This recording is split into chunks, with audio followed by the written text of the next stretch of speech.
Saudações fraternas, queridos irmãos e irmãs, bem-vindos mais uma vez a 30 Minutos com a Palavra. Estamos agora no meio do capítulo 13 de Atos, a partir do versículo 15. Vamos orar. Senhor, como conduziste os teus missionários através das épocas, conduza-nos também pelo teu Espírito Santo no nosso estudo. Mostra-nos as riquezas que temos em Cristo. Rogamos em nome de Jesus. Amém. Deixamos Paulo e Barnabé em Antioquia da Pisídia. E eles vão agora à sinagoga no sábado. Versículo 15. Depois da leitura da lei dos profetas, os chefes da sinagoga mandaram dizer-lhes: irmãos, se tendes alguma palavra de exortação ao povo, falai. O ritual, a liturgia era esta: orações de agradecimento, de louvor, de adoração, os salmos, né? Depois a leitura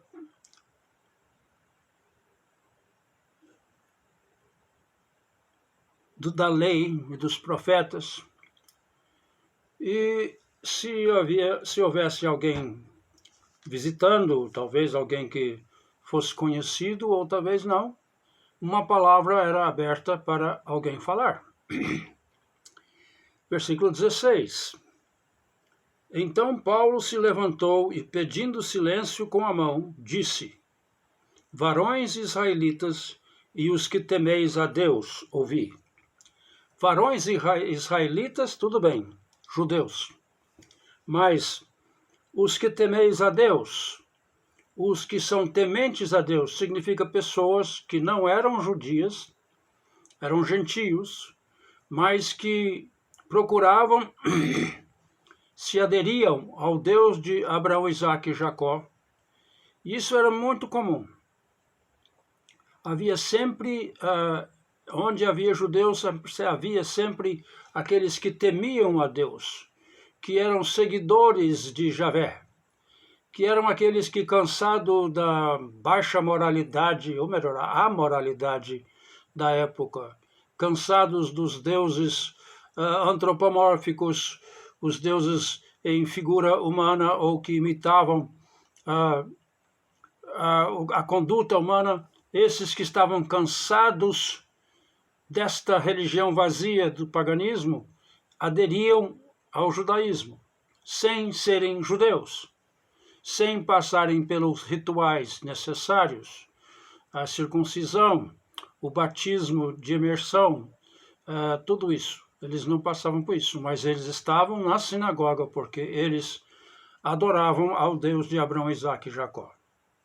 Então, quando Paulo levanta, ele sabe quem está aqui. Ele sabe que há uma porção de gente que é judeu, e também tem uma porção de gente que não são judeus, mas que estão aderindo ao judaísmo. Ele diz, versículo 17, o Deus deste povo de Israel escolheu a nossos pais e exaltou o povo, sendo eles estrangeiros na terra do Egito, de onde os tirou com braço poderoso. Esse aqui vai ser o ponto inicial de como o povo de Israel se tornou um povo. Antes era uma tribo, ou melhor, uma família. Mais tarde serão um grande povo. E Paulo está recitando a sequência de como o povo foi formado. Versículo 18. E suportou-lhes os maus costumes no deserto por espaço de quase 40 anos.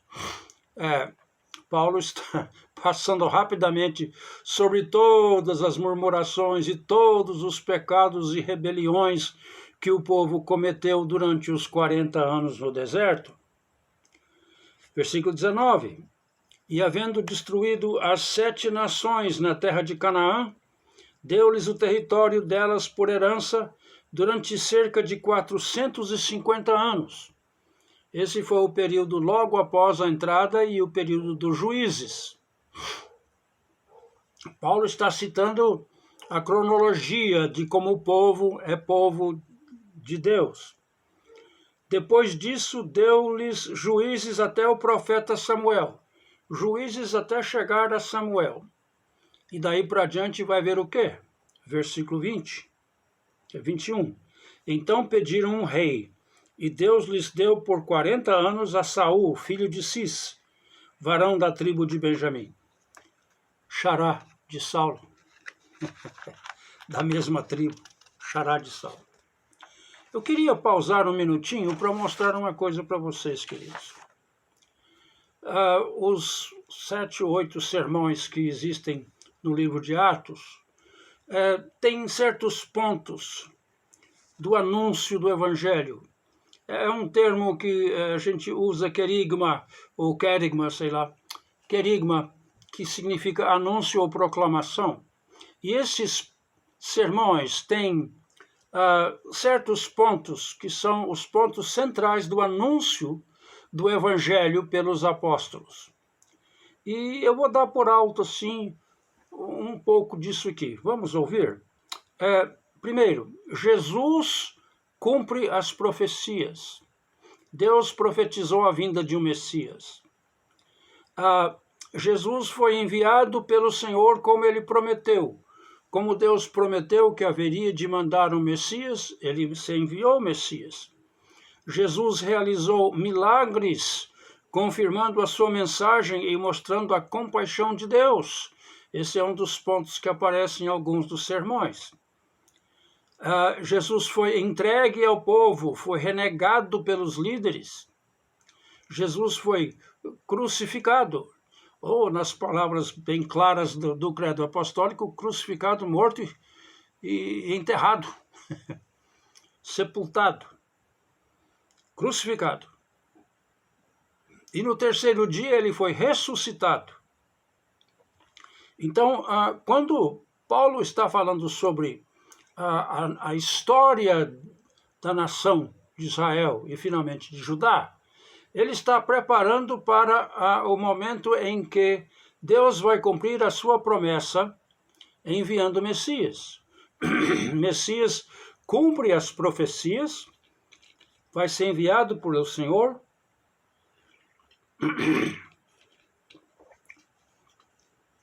Ele confirmou quem ele era, ele foi negado pelo povo, foi crucificado e ressuscitado. Mais um ponto que é dado nos sermões. Ele está exaltado à direita do Pai. Subiu aos céus, está sentado à direita do Pai, Deus Pai Todo-Poderoso. E o próximo ponto, de onde há de vir a julgar os vivos e os mortos. Voltará e é designado como juiz. Ele enviou o Espírito Santo e é salvador daqueles que creem nele. E aqueles que creem nele têm a remissão de pecados, sem sacrifício. E ninguém mais pode ser salvador, só ele é salvador. Então são estes os pontos principais, não em todos os sermões, mas em quase todos. E cada sermão em Atos é acondicionado para o povo que está ouvindo. Porque é importante que o sermão seja aplicado diretamente. Quando chegarmos lá no capítulo 17, nós vamos ver Paulo em Atenas vai falar para os grandes filósofos e pensadores, e a mensagem dele, embora tenha muitos destes pontos, ela é moldada para os que vão ouvir. Então aí, versículo 22, falando agora da história da nação do povo, e versículo 22, e tendo deposto a este quem? A Saul, levantou-se como rei a Davi, ao qual também, dando testemunho, disse, achei a Davi, filho de Jessé, homem segundo o meu coração, que fará toda a minha vontade. É importante a pessoa de Davi. Davi prefigura aquele que será o grande líder. Davi vai começar a linhagem da qual vai nascer Jesus. 23, da descendência deste, conforme a promessa, trouxe Deus a Israel um Salvador, Jesus. Agora aqui é um dos pontos principais. Filho de Davi. Os judeus conheciam bem o conceito de dois filhos de Davi. O Davi, filho de Davi, sofredor, ele chamava ele de filho de José, o sofredor, José do Egito, mas é também filho de Davi, o glorioso, o poderoso, o conquistador, o vitorioso. Então, da descendência de Davi, conforme Deus tinha prometido, ele trouxe a Israel um Salvador, que é Jesus. Agora, um parêntese, versículo 24. Havendo João, antes do aparecimento dele de quem? Do aparecimento de Jesus, pregado a todo o povo de Israel o batismo de arrependimento. Jesus veio porque houve um precursor. Jesus veio e a sua vinda foi preparada por João, que anunciou um batismo de arrependimento. A voz que clama no deserto, preparai o caminho do Senhor. Mas João, quando completava a carreira, versículo 25, dizia: quem pensais vós que eu sou? Eu não sou o Cristo, o Messias, mas eis que após mim vem aquele a quem não sou digno de desatar as alparcas dos pés. Não sou digno de tirar as sandálias para lavar os pés. Eu gosto mais quando João fala isso, porque aí eu lembro mais uma vez, eu gosto de lembrar isso, que na noite em que ele foi entregue, ao ceando com seus discípulos, antes de cear com seus discípulos, ele tomou água numa bacia, uma toalha em volta do corpo e foi lavando os pés dos seus. Grande lição. 26. Irmãos, filhos da estirpe de Abraão, e os que dentre vós temem a Deus. As duas classes de pessoas que estão ali dentro da sinagoga. Filhos da estirpe de Abraão, e os que dentre vós temem a Deus, a nós é enviada a palavra desta salvação. Salvação o quê? Um Salvador vem para salvar. Salvar de quê? Da condição humana. Salvar de quê? Da impossibilidade de sermos justificados por nossos próprios esforços e por obediência à lei. Ele está dizendo, nós estamos anunciando a vocês, porque nós recebemos a incumbência de dar esta palavra de salvação a vocês. Versículo 27. Pois os que habitam em Jerusalém e as suas autoridades, porquanto não conheceram a este Jesus, conheciam, mas não conheceram como o Salvador, o Messias, condenando-o, cumpriram as mesmas palavras dos profetas que se ouvem ler todos os sábados. Jesus não foi à morte por acidente, ele foi em cumprimento das profecias. As profecias eram examinadas minuciosamente por todos os judeus. Toda a sinagoga era um lugar de estudo da palavra de Deus. 28. E se bem que não achassem nele nenhuma causa de morte, pediram a Pilatos que ele fosse morto. Aqui eles estão indicando que Pilatos vai matá-lo, mas que os líderes tiveram papel nisso aí. 29. Quando haviam cumprido todas as coisas que dele estavam escritas, tirando-o do madeiro, o puseram na sepultura. Tudo que aconteceu com Jesus naquela semana, e no tempo anterior, mas naquela semana especialmente, tudo que aconteceu, segundo as profecias, ele cumpriu tudo. Não esqueça que nós já temos falado várias vezes de que naquela semana Jesus agiu para mostrar que ele estava em controle de tudo, porque ele tinha que cumprir. Quando ele vai morrer, as suas últimas palavras são: está cumprido.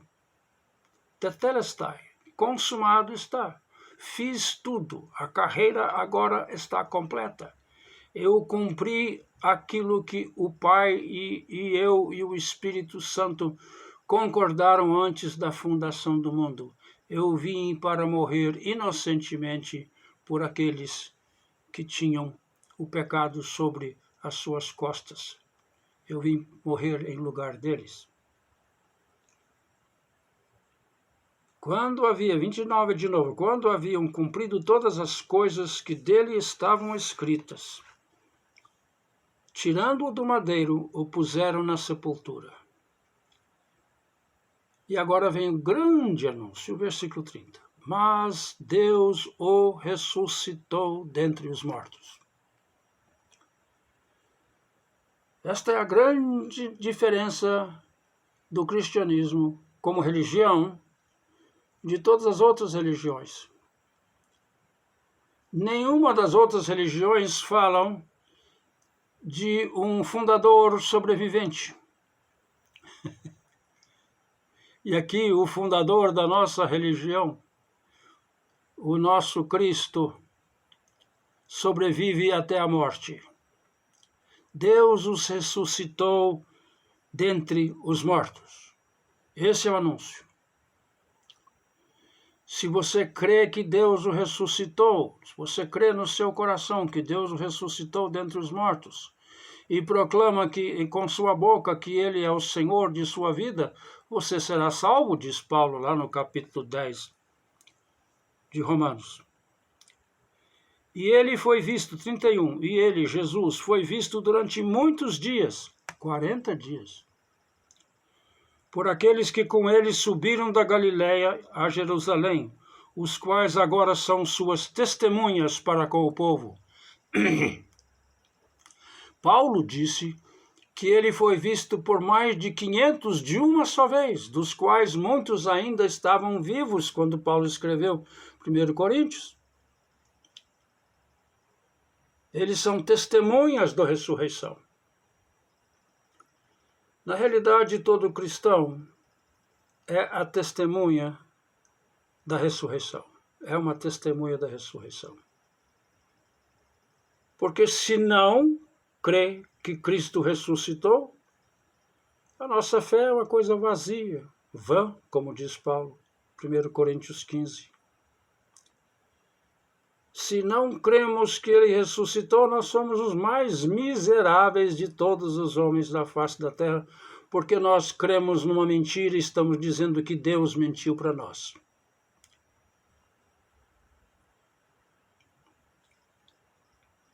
Ele foi visto durante muitos dias por aqueles que com ele subiram da Galiléia a Jerusalém, os quais agora são suas testemunhas para com o povo. Vocês vão ser minhas testemunhas. Onde? Em Jerusalém, na Judéia, na Samaria e até os confins da terra. Paulo está nos confins da terra até agora. Nós anunciamos, e nós, 32, vos anunciamos as boas novas da promessa feita aos pais. A promessa era o quê? Um Messias que poderia resgatar um povo, remir os pecados, a qual Deus nos tem cumprido, 33, a nós, e filhos deles, levantando a Jesus, como também está escrito no Salmo 2, tu és meu filho, hoje te gerei. Paulo vai citar este grande salmo. Paulo vai citar mais versículos aqui. E no tocante a que o ressuscitou dentre os mortos, para nunca mais tornar a corrupção, falou Deus assim, dar-vos-ei as santas e fiéis bênçãos de Davi, pelo que ainda em outro salmo diz, não permitirás que o teu santo veja a corrupção. Paulo está citando as profecias e os salmos das Escrituras e dizendo para eles, ele cumpriu tudo isso. Ele não viu corrupção. ele foi ressuscitado, uma nova forma de vida.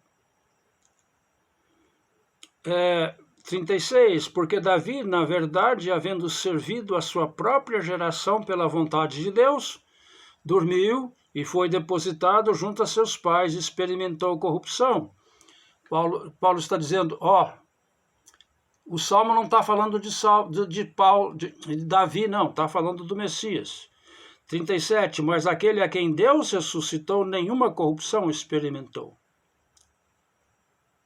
E agora vem o anúncio claríssimo. Seja-vos, pois, notório, varões, que por este, Jesus, se vos anuncia a remissão dos pecados.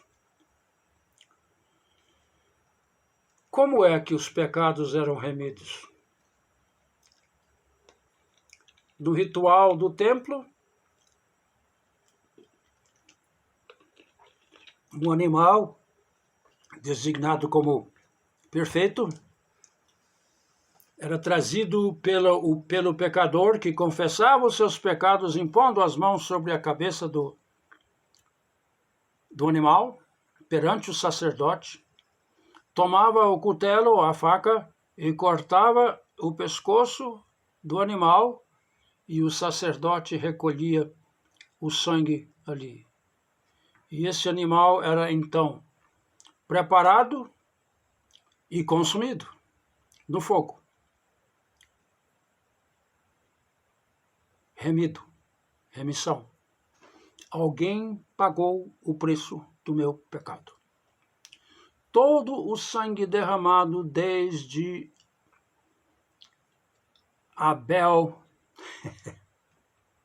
lá no Éden, até o último sacrifício, no dia em que Jesus foi crucificado, prenunciava, olhava para a frente, o dia em que um sacrifício perfeito seria oferecido por um sacerdote perfeito e seria perfeitamente oferecido sem pecado, para que todo pecado fosse colocado sobre aquela vítima e fossem remidos os pecados da humanidade. Seja-vos, pois, notório. Preste atenção, irmãos. Estamos dando boa notícia. Que por este Jesus se vos anuncia a remissão dos pecados. Derruba o rito sacrificial do templo. O templo ainda está em pé, quando Paulo fala. E vai estar em pé mais uns 30 anos ou mais. Paulo vai dizer uma vez, não sabeis que vós sois o templo onde habita Deus? E o templo em Jerusalém ainda estava de pé. A remissão dos pecados sem um sacrifício animal, porque o perfeito sacrifício foi oferecido perfeitamente, a perfeita vítima, pelo perfeito sacerdote, para uma perfeita remissão. 39. E de todas as coisas haverá remissão dos pecados, e de todas as coisas de que não pudeste ser justificados pela lei de Moisés, por ele é justificado todo o que crê. Justificação pela fé. Você vai ser colocado em relacionamento correto com Deus, justificado pelo sacrifício de Cristo. Cuidai, pois, que não venha sobre vós o que está dito nos profetas. Vede, aqui está citando, vede, ó desprezadores, admirai-vos e desaparecei, porque realizo uma obra em vossos dias, obra em que de modo algum crereis, se alguém vou-la contar. Eu vou fazer uma coisa estrondosa. Vocês esperam o Messias vitorioso que vai libertar-vos da mão opressora de Roma? Não. Eu vou te mandar uma criancinha num estábulo deitado numa manjedoura. Eu vou te mandar um homem perfeito, mas que não será aquele vitorioso ainda. Um dia será. Quando iam saindo, rogavam que estas palavras lhes fossem repetidas no sábado seguinte. E despedida a sinagoga, muitos judeus e prosélitos, leia-se aqueles que querem ser judeus ou os tementes a Deus, devotos, seguiram a Paulo e Barnabé, os quais, falando-lhes, o exortavam a perseverarem na graça de Deus. Vocês acabam de receber a boa notícia, vocês estão querendo crer nisso, perseverem nisto. No sábado seguinte, reuniu-se quase toda a cidade para ouvir a palavra de Deus. Mas os judeus, vendo as multidões, encheram-se de inveja e, blasfemando, contradiziam o que Paulo falava. Então Paulo e Barnabé, ouvindo ousadamente, disseram: era mister que a vós se pregasse em primeiro lugar a palavra de Deus. Mas visto que a rejeitais e não vos julgais dignos da vida eterna, eis que nos viramos para os gentios, porque assim nos ordenou o Senhor. Cita aqui: eu te pus para a luz dos gentios, a fim de que sejas para a salvação até os confins da terra. Os gentios, ouvindo isso, alegravam-se e glorificavam a palavra do Senhor, e creram todos quantos haviam sido destinados para a vida eterna. E divulgava-se a palavra do Senhor por toda aquela região. Mas os judeus incitaram as mulheres devotas de alta posição, e os principais da cidade suscitaram a perseguição contra Paulo e Barnabé e os lançaram fora dos seus termos, para fora da cidade. Mas estes, sacudindo contra eles o pó de seus pés, partiram para Icônio. Se um judeu passasse por uma cidade de gentios, na hora de sair ele nem queria levar nem a poeira que estava nas sandálias. Então eles falaram assim: então vocês não querem? Tá bom. Os discípulos, porém, quer dizer, aqueles que creram e ficaram para trás, estavam cheios de alegria e do Espírito Santo. Então aqui nós temos um dos sermões, e vale a pena repetir quais são os pontos principais. Jesus cumpre as profecias, Jesus foi enviado pelo Senhor como prometido, Jesus realizou milagres e confirmando a sua mensagem e mostrando a compaixão de Deus. Jesus foi entregue e renegado, foi crucificado, ressuscitado, foi exaltado à direita do Pai, voltará designado como juiz. Ele enviou o Espírito Santo e é o Salvador dos que creem, e nele há remissão dos pecados sem sacrifício, e só ele é Salvador. Na semana que vem, entramos no próximo capítulo.